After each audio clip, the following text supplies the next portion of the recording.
Fala pessoal, Eduardo Moreira falando para fazer os seus pitacos ou para dar as minhas opiniões a respeito do GP da Malásia de Fórmula 1, a segunda das 19 etapas do campeonato de 2011. Um final de semana bem interessante que nos deu algumas lições e nos mostrou alguns parâmetros do que pode ser o campeonato desse ano. O campeonato começa a se desenhar, mostrando os seus favoritos, mostrando que alguns paradigmas podem cair. O primeiro paradigma que caiu nesse fim de semana é que o carro da Red Bull, apesar de ser o melhor e o mais rápido do grid, ele tem alguns, não é problemas, mas pedras no sapato. Eu vou explicar. A primeira pedra no sapato foi o calor. A Red Bull custou a se adaptar no calor da Malásia e eu acho que eles levaram o fim de semana inteiro, principalmente no caso do Vettel, isso ficou muito claro nos treinos da sexta-feira. Eles levaram o fim de semana inteiro preparando o carro para um ritmo de corrida. Eles não se preocuparam tanto, ou pelo menos não forçaram tanto para poder conseguir tempos extraordinários na sexta-feira e até mesmo no sábado. O fato do Vettel ter conseguido a pole, para quem não viu os outros treinos, pode até parecer que é o mais do mesmo, mas não é. O Vettel conseguiu uma pole position no sábado muito apertada, o Hamilton estava com uma diferença muito próxima, e em todos os treinos da sexta-feira a McLaren mostrou um carro muito regular. Só que aí, carreiras são carreiras, como diz meu amigo Ron Gru, e a prova foi bem diferente até do que se desenhou durante os treinos. O Vettel venceu e venceu com uma certa folga.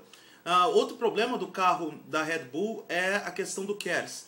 Os próprios engenheiros da Red Bull estão reconhecendo os problemas para poder trabalhar com o KERS, que é o sistema de energia cinética, que você converte energia potencial em energia cinética, e eles estão com problemas para poder lidar com esse sistema. Tem algumas pessoas falando que o sistema da Red Bull, eles lidam com dois KERS em separado, enquanto que todas as outras equipes têm uma única peça como KERS.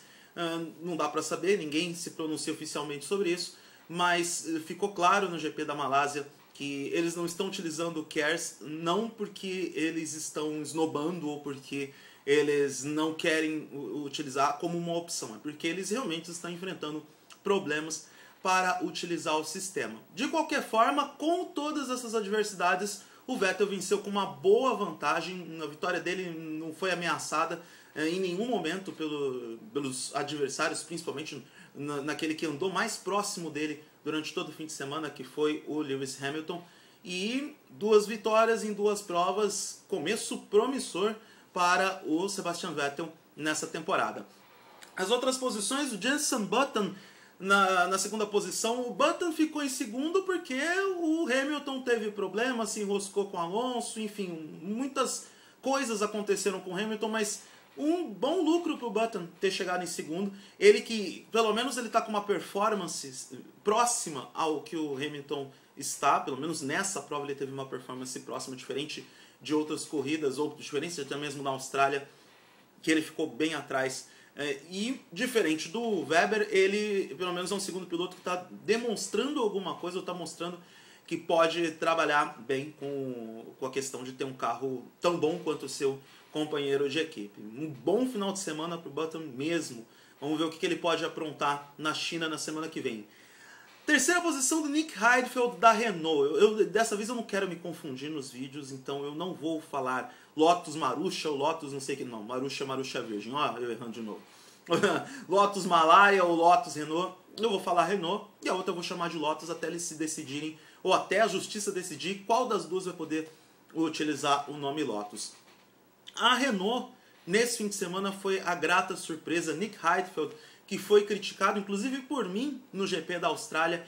Ele que, lembrando, ele está ocupando a vaga do Kubica.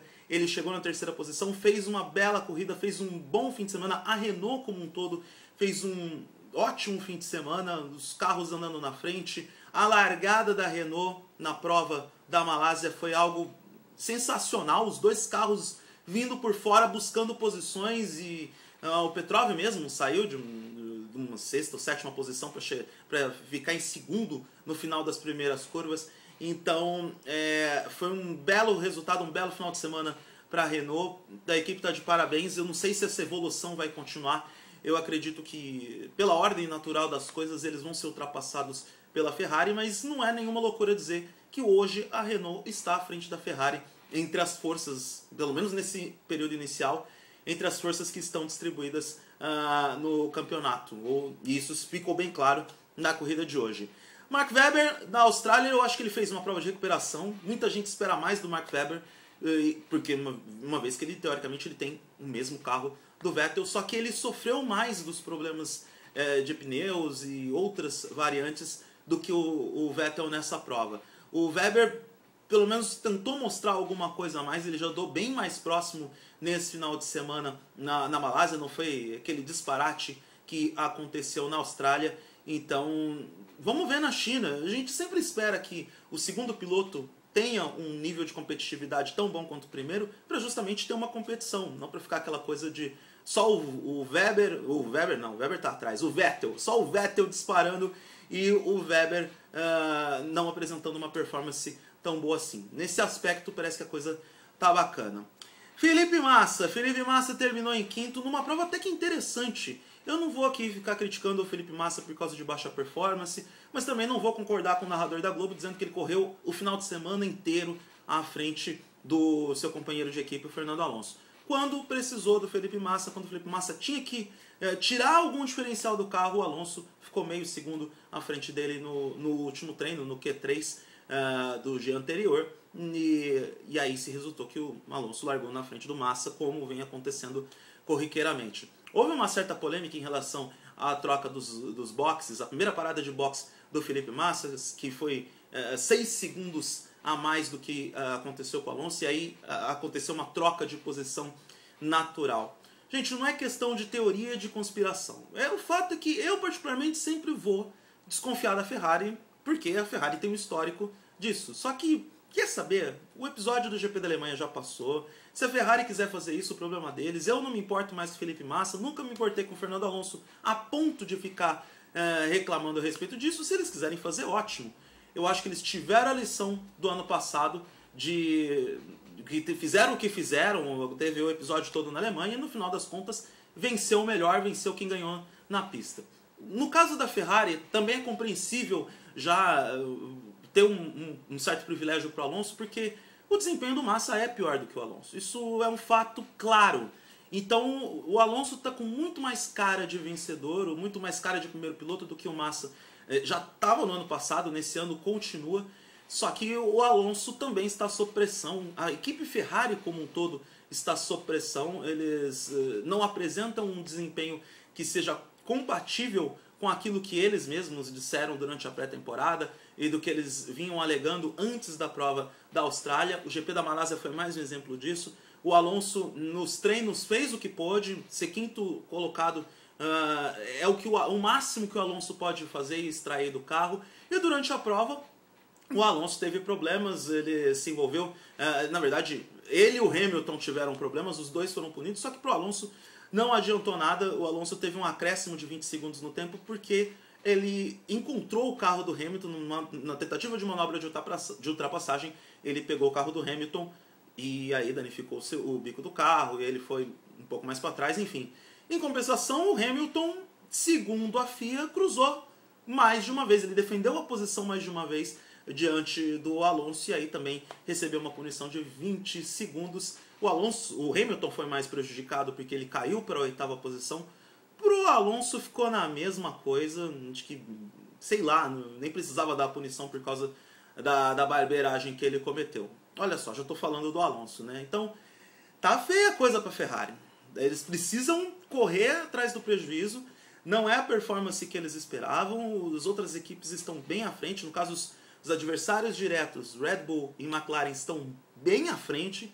E não sei não, se o andar da carruagem continuar desse jeito, quando chegar na metade da temporada eles vão ter que jogar a toalha. Mas eu acredito na recuperação da Ferrari. A Ferrari mostrou que tem poder de recuperação no ano passado, com marmelada ou sem marmelada. Bem ou mal, o Alonso venceu 3 provas, se bem que 2 delas eu acho que caíram de graça no ano passado, do meio para o fim da temporada, mas eles mostraram poder de recuperação a ponto de oferecerem ao Alonso a possibilidade de disputar o título. Eu acredito que nesse ano aconteça a mesma coisa, só que a Ferrari não pode perder tempo, a Ferrari não pode bobear. Muito bem, com isso, com as mudanças todas, o Kamui Kobayashi conquistou a 7ª posição ele herdou a 7ª posição, que era do Lewis Hamilton. Um final de semana meio que discreto para Sauber. O Sérgio Pérez teve problemas e, no caso, o Kobayashi não se destacou tanto quanto a gente imaginava. Mas é um bom resultado para Sauber. A gente tem que lembrar que o Kobayashi ficou na frente de uma Mercedes, das duas Mercedes, que, enfim, depois a gente fala delas. Mas parece que a Sauber vai ser mesmo a segunda equipe de todo mundo. A gente tem uma simpatia tremenda pelo trabalho do Peter Sauber, que é uma equipe honesta, é um trabalho honesto, contratou 2 pilotos que são pilotos de qualidade. Eu acho que o Sérgio Pérez vai ter muito a acrescentar no staff da Sauber. O Kamui Kobayashi já é um talento comprovado. Então, diferente de outras equipes que também, no caso da Sauber, eles também possuem pelo menos um piloto pagante, que é o caso do Pérez, mas diferente de outras equipes, eles não fazem a coisa do jeito Circo Mambembe. Eles aparentam e apresentam um trabalho sério para a Fórmula 1, para a competição Fórmula 1. Michael Schumacher, milagre, ele conseguiu chegar na frente do Nico Rosberg. Cara, para o Schumacher tá feia a coisa, para a Mercedes está feia a coisa. A Mercedes, que era dita quarta força, ou que pelo menos começou o campeonato do ano passado como teoricamente sendo a quarta força, hoje não é mais a quarta força é a Renault. E eu acho que não é mais divertido para o Schumacher não deve estar mais feliz com essa situação de ficar atrás, não ficar atrás só do companheiro de equipe, mas ter um carro que é ruim. Vamos reconhecer, o carro da Mercedes é ruim, não é metade do que foi prometido para o próprio Schumacher. Por outro lado, não vamos colocar o Schumacher como coitadinho, porque o Schumacher sabia o que estava fazendo quando voltou para a Fórmula 1. Né? Então, algumas pessoas com certeza avisaram para ele não voltar, mas ele resolveu voltar, resolveu se divertir, enfim, então de coitadinho ele não tem nada. E na 10ª posição eu quero destacar o Paul di Resta, que é outro que é um destaque positivo desse final de semana. O Paul di Resta que dirigiu a Force India nesse fim de semana, um bom piloto, fez um bom trabalho durante o fim de semana. Não foi um cabeça de bagre, como até muita gente falou do Pastor Maldonado, que errou a entrada dos pits na sexta-feira, se bem que eu acho que no caso do Maldonado, a desculpa dele até que é plausível. Ele alegou que ele perdeu, os pneus dele estavam totalmente sem aderência, então foi por isso que ele errou a entrada dos boxes. Mas o Paul di Resta é outro estreante que mostrou que não é um cabeça de bagre, não é um piloto que vai só atrapalhar ou vai ocupar apenas lugar no grid. Que bom que a Fórmula 1 está com pilotos novatos que apresentam alguma qualidade, além de serem apenas pilotos pagantes. Isso cria uma perspectiva muito positiva para a categoria. Lembrando que o Paul di Resta ele representa o Reino Unido, mas ele é escocês, que é uma escola muito tradicional na Fórmula 1, então vamos ficar de olho no cara. As demais posições, o Adrian Sutil pela Mercedes também, o Force India, Mercedes. Eu falei Mercedes no Paul di Resta? Não, eu falei Force India, né? Se vocês ouviram Mercedes, ouçam Force India, eu não vou repetir de novo. É porque o Force India recebe motores Mercedes. O Nico Rosberg na 12ª posição, Sebastian Buemi pela Toro Rosso e o Jaime Alguersuari, 13ª e 14ª posição. A Toro Rosso, mais ou menos, ficou onde largou, né? Eu até elogiei a performance da Toro Rosso no final de semana, mas depois na corrida parece que ficou tudo na mesma, né? A verdade prevaleceu e ficou aí o Alguersuari e o Buemi mais ou menos nas mesmas posições que largaram. E aí a turma do fundão, Heikki Kovalainen no Glock e Vitaly Petrov, que foi muito bem na primeira prova, mas teve muitos problemas nessa segunda etapa na Malásia. Inclusive a Renault, eu destaquei a Renault nesse fim de semana, mas durante todo o fim de semana eles mostraram que tinham problemas de freios, eles precisam ver isso. E no caso do Petrov, a cena mais assustadora do fim de semana, que foi ele batendo numa área de grama, de guardrail, o carro subiu e quando bateu no chão, o Petrov ficou com o volante segurado fora do carro, quebra da coluna de direção no carro do Petrov. Esse fim de semana você viu para mostrar que, obviamente, resumo da ópera, a Red Bull continua sendo o carro mais rápido, mas tem problemas a resolver, tem as arestas a serem limpadas. Como o carro da Red Bull se comporta, ou como os pneus com o carro da Red Bull se comportam numa temperatura mais alta, e a questão do KERS. Acho que hoje eles precisariam do Kers na largada, principalmente o Weber, que teve uma largada muito ruim. Ele precisaria utilizar o Kers e não utilizou, e aí ele foi prejudicado com todo mundo passando por ele. Todos os outros estavam utilizando o Kers na largada.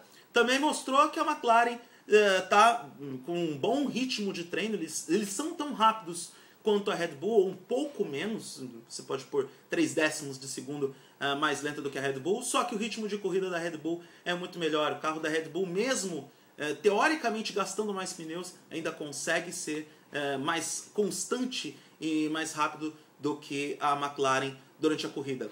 Eu não falei do Rubinho Barrichello? Não falei do Rubinho Barrichello porque ele terminou, ele desistiu da prova praticamente. Na verdade ele disse que é o tal do problema hidráulico, o problema mais recorrente na Fórmula 1. A Williams como um todo tá muito ruim. Eu esperava, mas todo mundo esperava mais da Williams. Até houve um lampejo de uma boa performance durante o GP da Austrália, mas nesse fim de semana da Malásia eles sofreram muito. Tanto o Barrichello quanto o Pastor Maldonado tiveram muitas dificuldades. E aí a gente só falando do Rubinho agora no final do vídeo, quando o tal problema hidráulico apareceu, ele chegou a ficar atrás de uma Espanha que largou nesse fim de semana, amigos. Olha só, a Espanha largou no fim de semana e, pasmem, durante algumas voltas, um carro da Espanha, os 2 carros da Espanha ficaram na frente de Rubens Barrichello. Então, eu particularmente espero que a Williams melhore, tenha pelo menos uma melhor performance, porque senão vai ficar difícil. O que eles apresentaram esse final de semana na Malásia foi algo que é preocupante. Os 2 carros, o Pastor Maldonado com problemas, o Barrichello abandonando a prova, os treinos do fim de semana sempre andando lá atrás em 16º, 17º. Isso se refletiu no treino oficial, onde o Maldonado não passou do Q1 e o Barrichello foi o último do Q2. Então é bom a equipe de Frank Williams trabalhar, porque eles já começam a descer degraus. A Renault está à frente deles, a Mercedes está à frente deles, a Force India, com todos os seus problemas, a Force India regrediu de uma temporada para outra, e com todos os seus problemas eles estão andando melhores do que os carros da Williams. Então, enfim, trabalho, né? Eles vão ter que usar o lema do Muricy Ramalho para poder melhorar o carro. Próxima etapa da Fórmula 1 é no próximo final de semana, o Grande Prêmio da China, mais uma etapa para os zumbis. 4 horas da manhã, que horário sensacional para assistir Fórmula 1. Mas tudo bem, vamos lá, vamos cumprir esta missão porque amamos esse esporte. Para quem quiser me seguir no Twitter, é só acessar o @oeduardomoreira. E para quem quiser visitar meu blog pessoal, é só acessar o www.oeduardomoreira.com.br. Para quem tiver um pouquinho de tempo e quiser visitar o meu blog de gadgets e de tecnologia, é só acessar www.targethd.net. Grande abraço para todo mundo e até semana que vem.